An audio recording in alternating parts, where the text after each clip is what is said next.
Listen up, real estate investors, entrepreneurs, and agents. You're in the right place, unlocking the secrets to real estate investing and entrepreneurship. Welcome to the Titanium Vault, hosted by RJ Bates III. Here's RJ.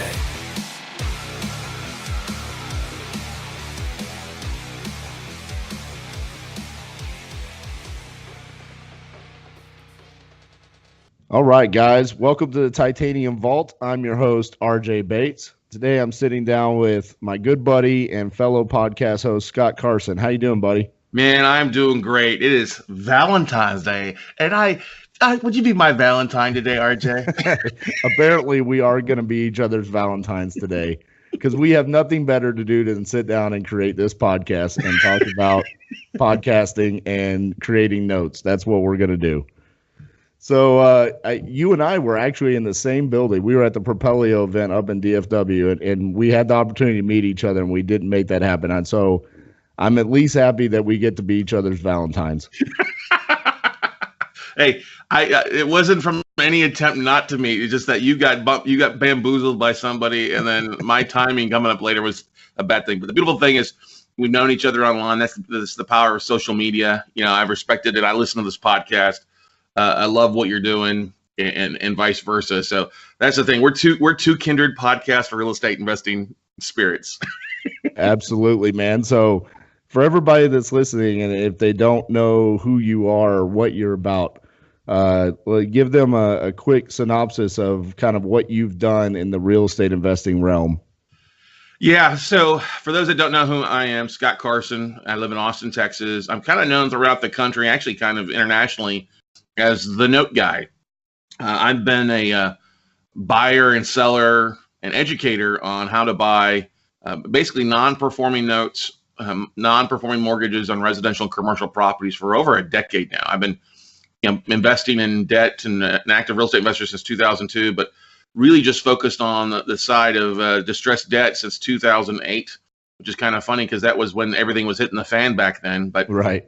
I'm a previous financial advisor, banker, and mortgage broker. Worked with investors all across the country with my mortgage company that I ran from 2004 to 2008. And then when the market just started to tank, I jumped on the opposite side because I had a couple really great mentors and people that I looked up to that made a lot of money during the RTC and the savings and loan crash crisis of the 80s. And for the last 10 years, my sole focus has been dealing with banks and hedge funds and buying their distressed debt. And that's what I do. I buy, I get a list sent to me monthly, quarterly from our resources. I got a list in last night from a fund out of Missouri. A bank out of Missouri with these, they had 67 properties that were in default of anywhere from 90 days to, 60 months. Wow. And so I have the ability to buy these assets, great looking assets, somewhere between, 30, 40, and 50, or even 70 cents on the dollar, and for the stuff that's barely non-performing. But that's what I do. I buy distressed debt. I become the bank. And then my whole goal isn't to take the property back to rehab it. We have a little bit different mentality on the note business side. We like to try to rehab the borrowers. And so That's what I do. We buy debt. We try to rehab the borrowers, get them re-performing. I'm all about cash flow. I would love to say that we are able to get a successful 100% re-performance on our notes that we buy. That's not always the case. It's about 50, 60 cents on the dollar that we're able to get re-performing for cash flow. And then the other 50 to 40 cents, we're either offering up cash for keys or foreclosing or some other exit strategy.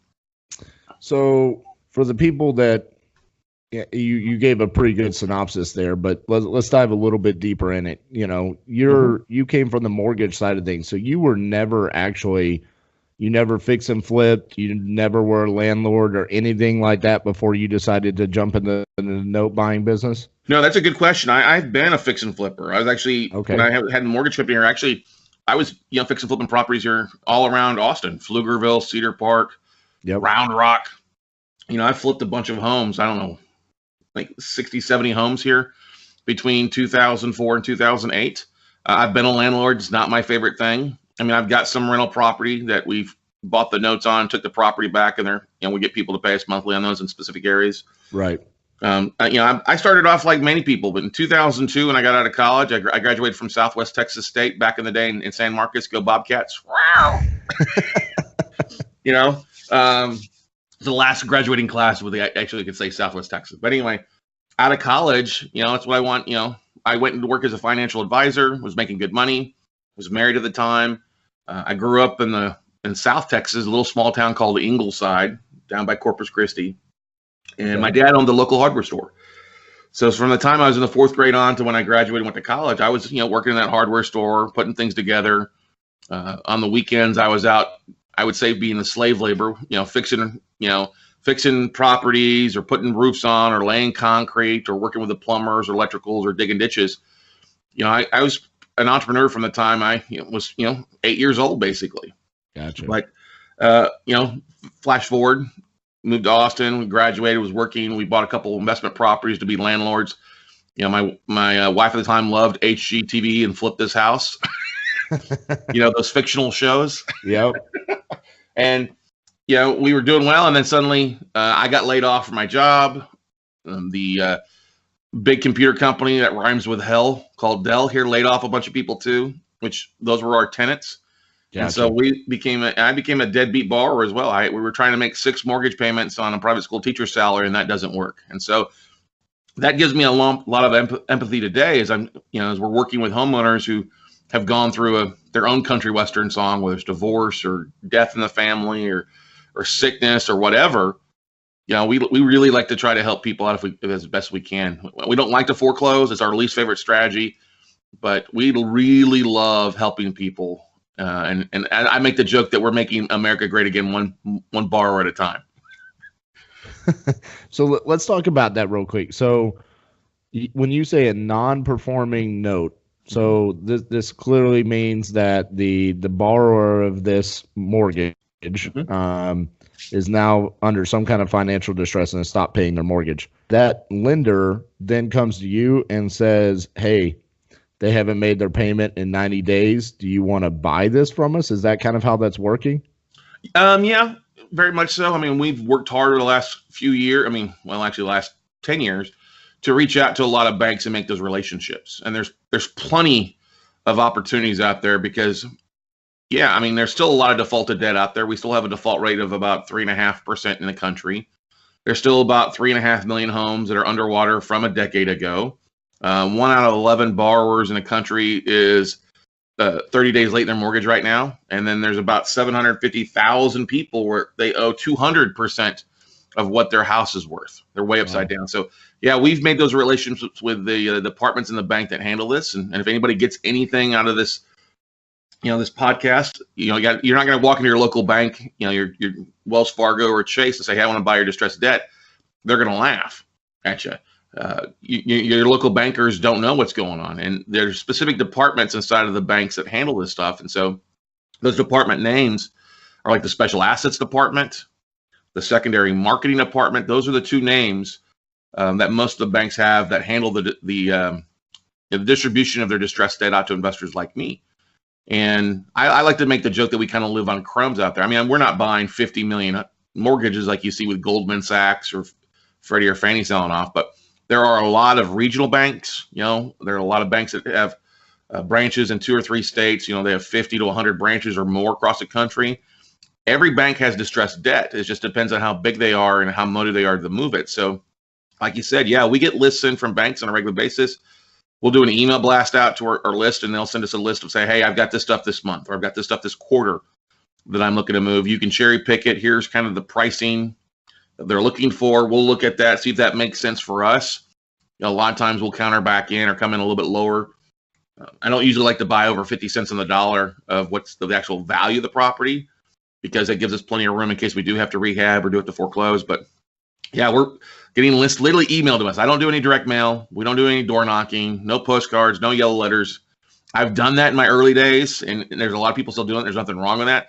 It's just that I'm a little further up the totem pole and very close to the source for where investors are looking for deals. It just that happens. I'm seeing stuff 6 to 12 months before most investors ever see it. Before it ever hits the MLS, and then that gives us a lot of flexibility since we are buying it cheaper. The bank takes our 50 cents on the dollar and they go out and relend that out 5-10 times to make up what they lost on payments and fees. And I'm happy too because we got an asset at a discount. I'll give you some numbers as a kind of an example. Say a borrower has a house and they owe 120,000 on it. Maybe it's only worth 100. Or they owe that much because they're behind because they were out of work for 6 to 12 months and didn't pay.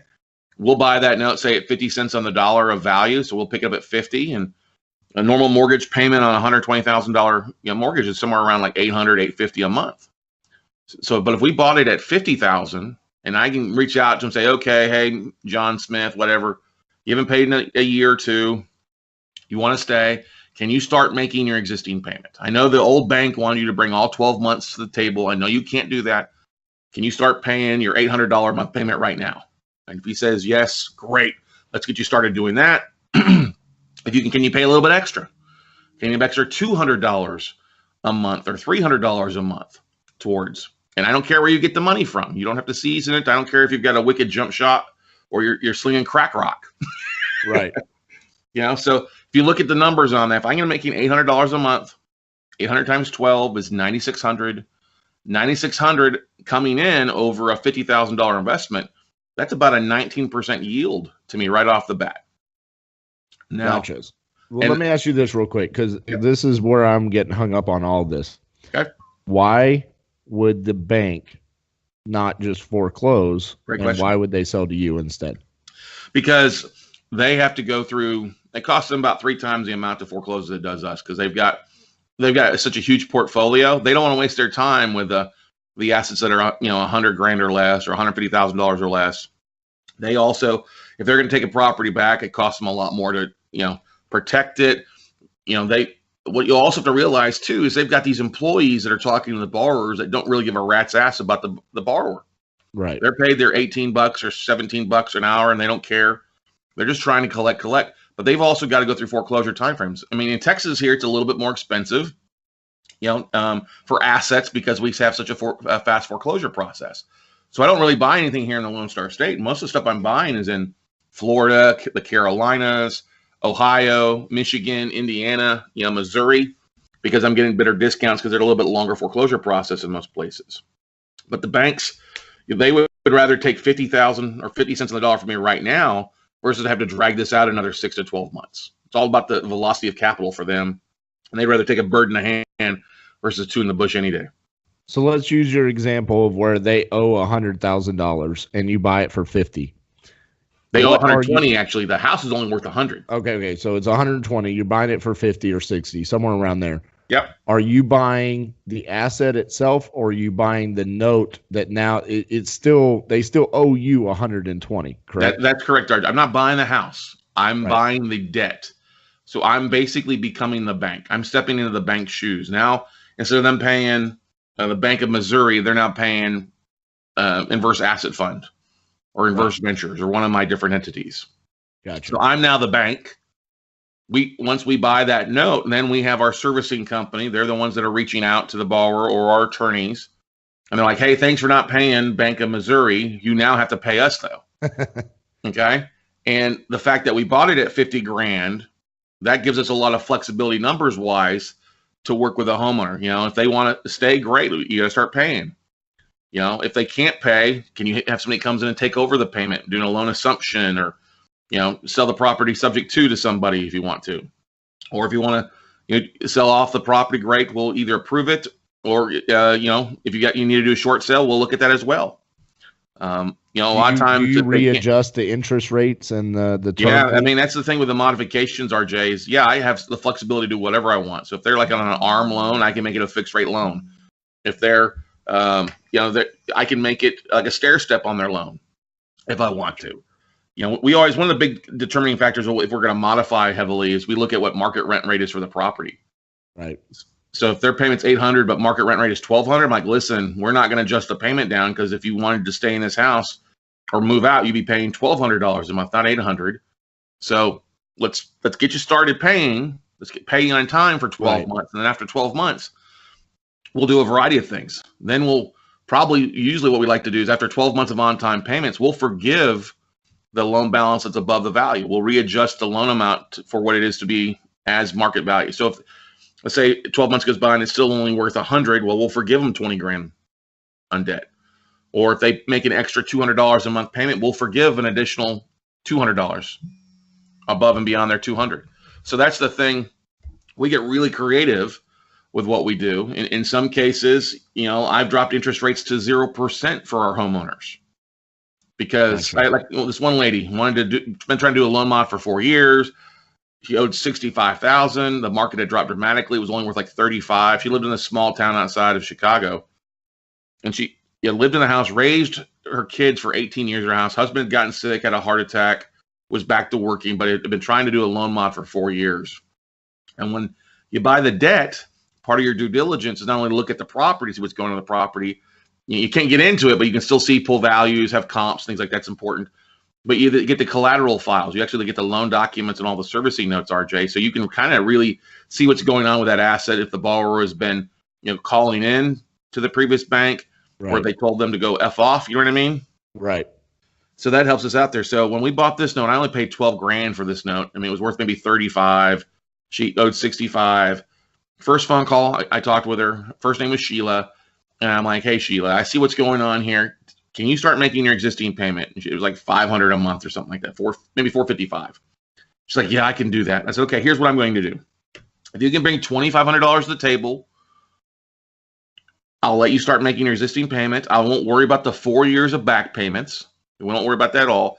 If you make 12 months on time payments, what I'll do is I'll go back in and drop your interest rate from 7.5% to 0%, so that every penny you pay goes towards principal.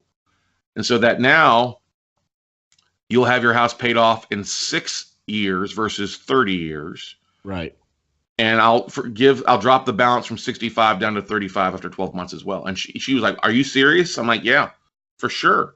Well, they've been on time. I mean, you look at the number, I paid $12,000 for it. I got $2,500 when she signed the modification agreement. She's been paying $455 a month for the most part. She's almost paid off. She was able to bring another $2,500 to the table over 6 months by paying a little bit extra. So in the first year, I got $5,000 cash from her and another almost $5,000 in payments from her. I got $10,000 in that first year on a $12,000 investment. Right. And I've made a buck. She's happy. I found out that her and her husband, when they showed up to the attorney's office there in Illinois to sign the paperwork, he cried. And then funny stories, about 2 months later, I get a card from her. She had her daughter was 21 at the time, and they'd had a grandchild. Well, they named a grandchild Carson after me. Oh, wow. That is amazing.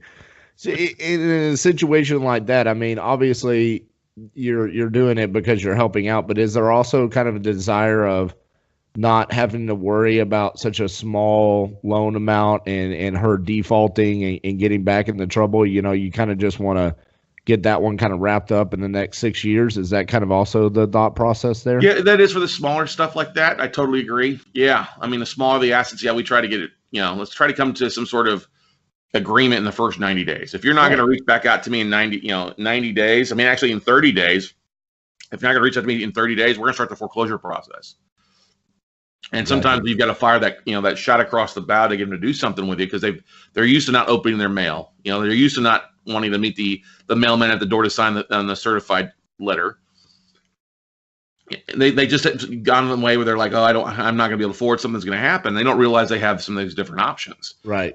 So when we buy a portfolio or a one-off note, our big thing is once we close, once we wire, we immediately, that first 2 weeks, we're dropping a letter out to them. We're skip tracing them, trying to track them down either at their house or their office, calling their neighbors, I like to say we social sleuth them or Facebook stalk them. I've seen some funny, interesting things by doing that. I've seen a borrower one time in Orlando was like, well, am I going to make my mortgage payment this month, or are we going to go to Disney? Right. Exactly. I'm not going to lie. I do the same thing with some of my tenants when they stop paying me as well. I mean, it's the world we live in. It's like, if you're going to put yourself out there, just realize if you don't pay your bills, people are going to track down and figure out what you're doing. So, exactly. So I had another guy who was going through a transition. So he was using his payments, instead of paying his mortgage payment, he was using to get his breast augmentation surgery. Yeah. Well, priorities. Yeah, exactly. Right. Who needs a place to live when you got to do that. So when you get the list from the banks and the hedge funds and things like that, do you have any sort of due diligence? How long do you have before you can say, hey, these are the ones I want? And what kind of due diligence are you performing? Oh, that's a really good question. So sometimes it varies. Sometimes we'll have just 48 hours before they want to bid in. Sometimes we'll have longer. It just depends. If it's coming from a hedge fund, they usually want us to get a bid in a couple days to them. If it's from a bank, we may have a week or two before their loan committee meets monthly or every 3 weeks to submit a bid in. So we got a little bit of time with those. But the beautiful thing about this is we do a little due diligence on the front end, and then we submit our offers and wait for them to either come back and accept them or counter them. And then we have more due diligence after that if our bids have been accepted. So when you say a bid, obviously they're sending this to multiple people. Yep. And are you, out of the 60 that got sent to you yesterday, yep, are you going to go through and be like, okay, these are the 10 that I want, and you submit a bid for all 10, and then yep, they look at that as one whole collective bid, or are they going to go individually on each note? And you say, okay, on this one, I'll give you 12. On this one, I'll give you 10. And they pick and choose on the individual bids on the properties, or is it one big portfolio? It varies. It varies. With the banks, a lot of times, well, let me restate that. Yeah, it's basically what they call that. They call that loan level pricing. So, yeah, I mean, there are sometimes I make a flat bid on a whole portfolio. I've done that before. Hey, I'll give you $1 million for all of these. Right. And you can figure out the pricing for each asset. But other times, most of them, yes, submit a bid on the 10. Here's I am going to offer 50 for this one, 65 for this one, 12 for this one. And they'll compare that with other bids and either come back and say, okay, you're accepted on these 6 or these 4, or we got higher bids on these. Do you want to counter? And go back and forth like that. So let me ask you this, because majority of my listeners are, wholesalers, fix and flip, landlord people, maybe even dabbling in owner financing or Airbnbs. The majority of those strategies, everybody tries to get into the properties using other people's money, not using their own liquid cash. Mm-hmm. Is that possible in your business strategy? Oh, yeah. We use other people's money all the time. Okay, so walk me through how that works on these particular strategies. So good question. So, and I can hear the question behind the question, because the internal rehabber is like, oh my God, you're making a bid without seeing the interior, right? Right. So the thing to keep is, this is one of the things that we look at, is I only like to try to make offers on occupied assets. Okay. If it's occupied, then somebody's living in it. Somebody's usually keeping it up pretty decently. And the air conditioner hasn't walked off on vacation. The copper goblins haven't showed up to strip out the copper and electrical. Somebody's living in that property, maintaining it. They're mowing the lawns. I know that I'm going to end up probably having to put paint and carpet in each one of my assets. I'm probably going to have to replace at least one system, depending on how old the note is or how long they've been in that property. The thing you have to keep in mind, since I'm buying these assets so much cheaper than most people are, I've got that flexibility that if I've got to put 20 grand or 30 grand into rehab, I've got plenty of room to do that most of the time. Now, what I look at too is I look at their payment history. So if a borrower has made some sort of payments in the last 12 months and they've hit or miss, or they've been trying to make some payments, I can see what's going on with the call logs. I'll have a realtor drive by the property once we get a bid accepted. If the bids, and if they drive by and they see that it's trashed out, I just cancel the bid. I don't put up a lot of earnest money. I don't put up hardly any, or I don't put up earnest money at all unless I'm buying a large portfolio. It's an indicative offer. It's just a basically preliminary offer. If it's accepted, we both realize, myself and the sellers, that if I only had 48 hours of due diligence time, I'm not going to know everything about that asset. So if my bid's accepted, now I've got a week or 2 weeks or a month sometimes to do a lot more due diligence, checking out the borrower, driving by the property, taking pictures. You're looking at the collateral files, Facebook stalking them, and be able to tell a lot about what's going on with that asset. And I know it's hard. Oh my God, there'd be a problem inside. And occasionally, yeah, you'll run into a problem. If you're foreclosing, maybe the borrower pours concrete down your drains. That happens occasionally. That's why you buy insurance.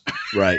And that's the thing is, if somebody's living in a property, it's usually going to be in better condition versus being vacant. If the house is vacant and it's vacant, it's been vacant for a while, it's going to need a lot more work, and I try to avoid it because everybody here, no offense, is in the mortgage game. The landlords, the fix and flippers, everybody's in the mortgage game. Absolutely. You're just on the wrong side of the payment streams. Right. Trust me, I realize this constantly, every single month, but I'm constantly writing checks to other people. So you're writing checks uphill. That's the thing. I love getting. I don't get checks in the mail. I get wire transfers in for my servicer. They handle, dealing with the tenants, or not the tenants, sorry, the borrowers. They're the ones sending the letters out. I basically review, with them on a monthly basis. Where are we in these assets? Who's performing? Who's not performing? Somebody stopped paying this month. Let's make sure we get letters out to them.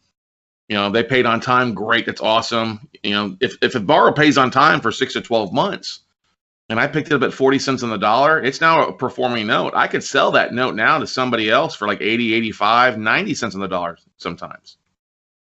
So real quick, I kind of want to share a story because you talked about occupied properties. Yep. And you you said something that just reminded me of something that's happened to me. You said, the air conditioner didn't get up and walk off, and the copper piping didn't get up and walk off. I actually had a property where the tenant called me and said, "Hey, someone stole our AC unit outside." And I'm like, "Oh, man, that sucks." Okay, call the AC guy. He goes over there and he replaces the AC unit. And then a couple months later, now, mind you, we took preventative measures on securing the AC Put a cage around it. Right. And a couple months go by and, oh, man, RJ, someone stole the AC unit again. I'm like, okay, well, let's go ahead and get that fixed. So we got it fixed again. Now, if you've ever been a landlord and you realize I've replaced 2 AC units, I'm severely upside down on this property. And if you haven't listened to my episode with Grant Kemp from a couple weeks ago, he breaks down exactly how upside down I am on this property for probably the next 6 years. So we do that. And then a couple months later, it's, "Hey, RJ, we got some plumbing issues." So send a plumber over there. And the plumber calls me and he's like, "Mr. Bates, I don't think they have plumbing issues. Pretty sure they're stealing parts of your house and selling it for the drugs they're doing inside your house." And lo and behold, what they were doing was they were selling those AC units, getting me to replace them, and then ripping the copper piping out of their house and selling it. So yes, sometimes, Scott, the properties are occupied, and the Mr. AC man does just walk off while they are occupied. But that's a pretty unique situation. But it was funny while you were telling that. I was like, "Oh man, I have to share this because this has actually happened to me." I've bought houses where the borrowers were deadbeats like that. Yeah. I mean, you'll run into that sometimes. Some hoarder houses. I bought an 8-plex outside of Charlotte that was a working brothel. Oh wow, nice. I bought a house in Dayton. I bought a mortgage on a house in Dayton, Ohio. That turned out it was part of a pool, and nobody had been to the house or heard from the bar for 2 years. And I had my realtor over there, and with a locksmith, they opened up and walked around and found the guy dead in the closet. He'd hung himself. Oh, wow. I bought a note on a decent house. Where was it? It was up in Indiana, where the borrower had passed away, but the son, who was he was a little off, was still living in the property. Power got turned off, water got turned off because of non-payment. He was still living in the basement, and he was starting a fire in there to stay warm at night in the basement. And when the toilet stopped working, he started defecating in trash bags and just putting trash bags in the basement and peeing into milk containers. And so when my crew went in there, we got him out. It took two dumpsters to pull out all the trash bags and all the now very, very brittle milk containers. They had to wear my crew, once we took that over, had to wear hazmat suits and stuff like that. And those unbelievable. Yeah, those will make your skin crawl a little bit, but those are far and few in between for the most part. Absolutely. I tell people all the time to be focused. A lot of people, you don't want to be buying in 30 states. You focus on 2 states that have 3 or 4 markets. Get to know those markets. Build a good team. They're good realtors. good, and your realtors that are working with investment, they'll have crews that can go about there and securing a property. Always, always, always, always put eyes on a property before you close on it, making sure you're bidding on the right asset. Don't trust Zillow. I had a student who didn't take my advice. He made a bid on an asset because the property looked amazing on Zillow, and he was amazed it was such a cheap price. I'm like, did you have somebody go buy? Oh, yeah, Zillow. I was like, dude, you got to have a realtor to drive by. Oh, no, it's all good. Well, turns out Zillow was off. Yep. He bought the note on the burnt out shell of a house in the lot next to him that had, caught fire a year ago. Well, the picture that showed online was from 3 years ago. Right. And so that's why I always say you have to do some due diligence. And here's the thing. We've got a exit strategy thing and things like that. It's a different mentality in landlords, fix and flippers, REO, rehab, refugees that aren't finding deals these days. So people are coming over to the note side. But you've got to look at it as a different thing. You don't go off of after repair values. We don't look at that. You always have to go off of as is. It's a different mentality being the banker than being a fix and flipper. Absolutely. And here's the thing. I'm glad you brought up Zillow because I haven't talked about it in a while.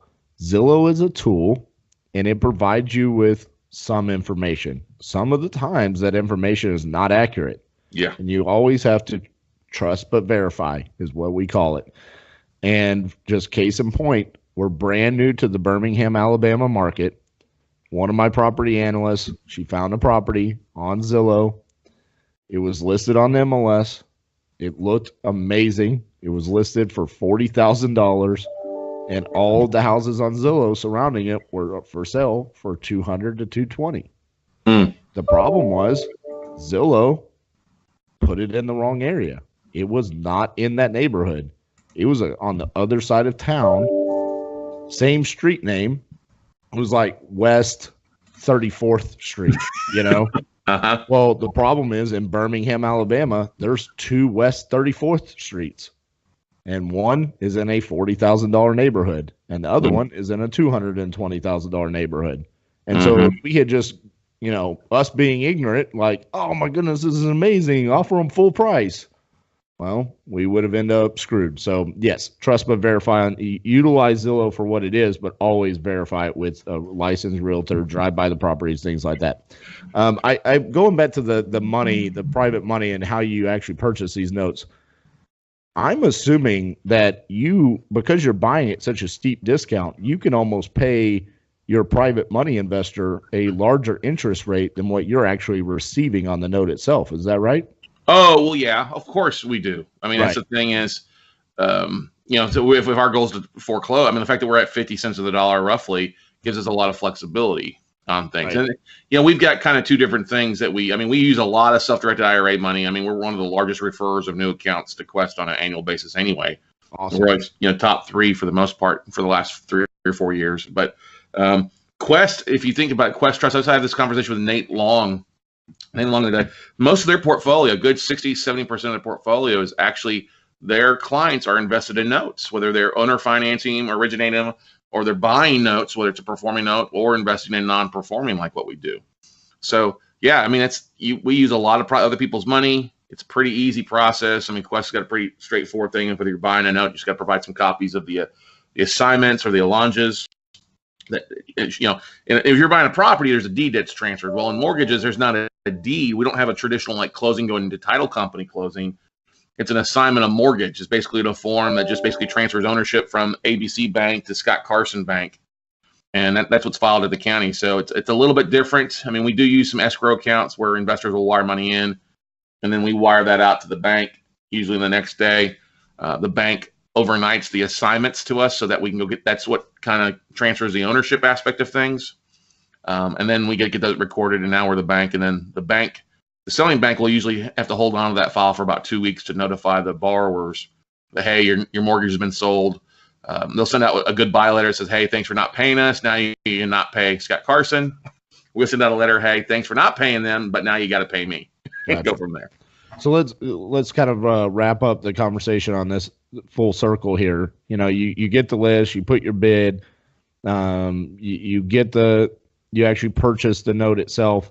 Then your I call them debt service company. Is that the correct term there? Your debt service company is reaching out And, you kind of give them a 30-day period that you need to hear something before you're going to take action. Let's assume that they don't respond and you have to foreclose and you actually go through the foreclosure process. Now you actually own the asset itself. What are your exit strategies at that point in time? So if we haven't heard, then we hire legal. We have our attorneys jump on it and start the foreclosure process. And you'll need a different attorney in each state because each state's a little bit different. Sometimes we'll send a letter out to the borrower and offer them a cash for keys or deed in lieu, kind of saying, hey, here's the options that are available to you. We've got to hear from you in the next 14 days. But we start the foreclosure process. Now, some borrowers will file bankruptcy. That's fine. We love it when they file bankruptcy because now we've got an attorney that we can talk to in the bankruptcy courts. And when a borrower files bankruptcy, they've got to file, bankruptcy letter. They've got to work with their attorney and file it to the bankruptcy court. And so we'll just jump on pacer.gov and take a look at that, 9+ pages, where they disclose everything. It's like they open up the kimono. We can see, all their debts, what they have for retirement accounts, what they value the house at, what their other debts are. And that really gives us a lot of opportunity to kind of structure something. If it's a BK Chapter 13, it usually is going to turn into a mod for, 60 months. If it's a BK Chapter 7, a liquidation, we're basically going to take the property back and then foreclose. So, but let's assume you've already foreclosed. What do you do then? So I'm gonna sell the property. Sometimes we'll sell it a lot of times at the foreclosure auction, RJ. We'll just list it at 85 cents of the dollar to sell it there to some Yahoo who's going to overpay. That's property. Me. I'm the Yahoo. No, I'm just playing. I don't lie there, but. Or we'll take it back in. And that's where our realtors are such a valuable asset to what we do. If we take the property back, we don't have to foreclose. We do a deed in lieu or cash for keys. We'll get our realtors out, change the locks, and then take a look at, hey, what's the property worth? What's a 30-day quick sale price? Does it make sense for us? If it needs some work to go and rehab it, I'm selling an asset in Chicago. It's got some issues. I'm not going to rehab the property because I bought it so cheap. It's worth 50 as it sits. I paid like 12 grand for it. Hey, I'll just sell it as it is. Some people will take those properties back and then turn them and add them to their rental portfolios.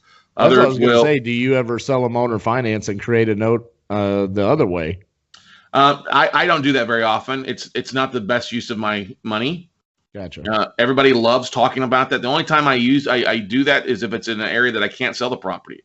Because if you think about it, and that's a great strategy if you can't sell the property. But let's use our same example that we talked about earlier. If the house is worth 100, okay, and I take the property back, it takes me a year to foreclose. I got $7 grand or we'll just say $5 grand in expenses. Just say it's in good condition. Well, I'm now into that asset for $55,000-$60,000. Well, if I owner finance it now at 8 or 9%, and I get even 10% down, I get 10 grand down, but I've still tied up that $40,000 to $50,000 in equity that I can't do anything with it. It's got to sit there and wait for another year. Whereas I would rather sell the asset, get back my money, pay back my investor a good amount. He puts the money back with me. I have another 40, 50 grand that I can now go out and instead of buying one asset, I can buy two assets now. But if I just put it in an owner finance note, well, I'm sitting there, this equity's tied up for another 12 months. I can't really pay back my investor their money. We got to be into it for another thing. So it works if you're using your own capital. But it literally, I really only want to owner finance it and create a new note if I can't sell the property traditionally. Because if you look at dollar for dollar and you compare apples to apples ROI, it's not the best effective use of your money. And that's one thing that you have to keep in mind. We're all numbers-based as investors. Yeah, it's fantasize, let's create a note, and that's great, but you're tying up your equity there. And if you want to really get ahead, I could call it like the double down effect. If I buy one asset, I want it to eventually turn into two assets. And I want those two assets to turn into four assets. If I get it reperforming, great cash flow, I can resell that note off and then double down. But it's the same thing. I don't do that very rarely unless it's my last resort. Okay, so that's the part that I was missing. So once you get these reperforming, you are attempting to resell that note to someone else. Yeah, after 6 months, 12 months of on time. Now it depends on what the yield is. If it's something I'm getting like a 35, 40% yield on, I'll keep that one around for a while, especially if I use my own money.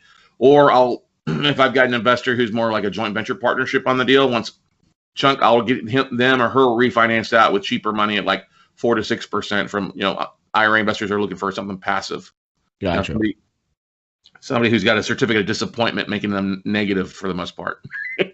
All right, man. Well, you have shown us all of your amazing knowledge here. For the people that are more interested to learn from you, connect with you, I know you have some education programs, and also you're doing webinars, you got your podcasts. Pump up all the things that you do so people can find ways to connect with you. Pump the jam.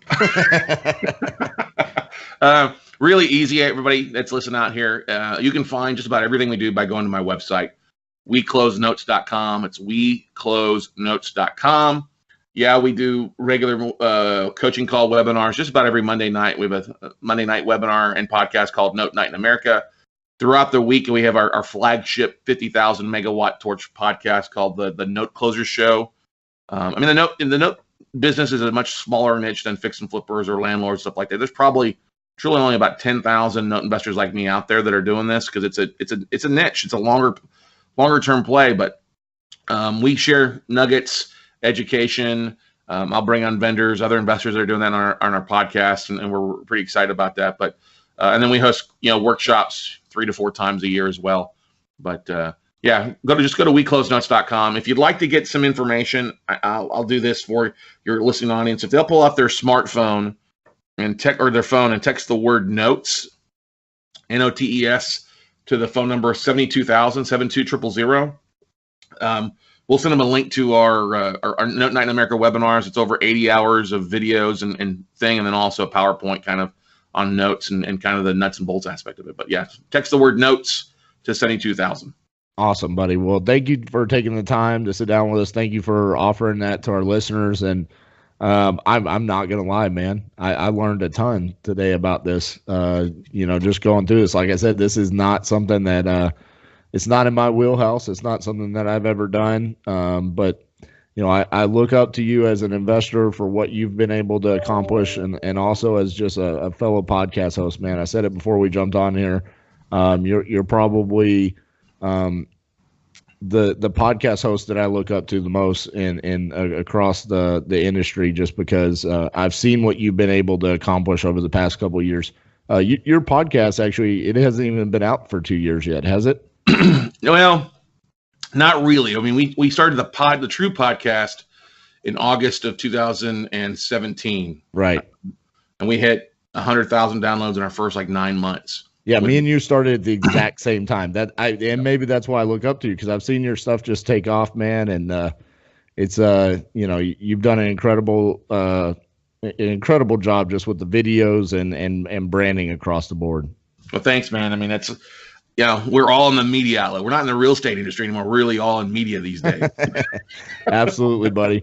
Well, thanks for kind words. Yeah, well, thanks for sitting down with us, guys. That's our episode for this week. Please, if you're listening on iTunes, Stitcher, anywhere that you can leave us a review, please do that. Scott will back me up. The reviews are probably the most important lifeline to our podcast. So please do that for us. Only if it's 5 stars, though. If you want to leave me anything less than 5 stars, you can not do that. Only 5 stars. And guys, like Scott said, today's Valentine's Day. It's going to come out on the 15th, but happy Valentine's Day to everybody, or belated happy Valentine's Day. And we will see you guys next week. Thanks, Scott. Thanks, RJ. Appreciate it.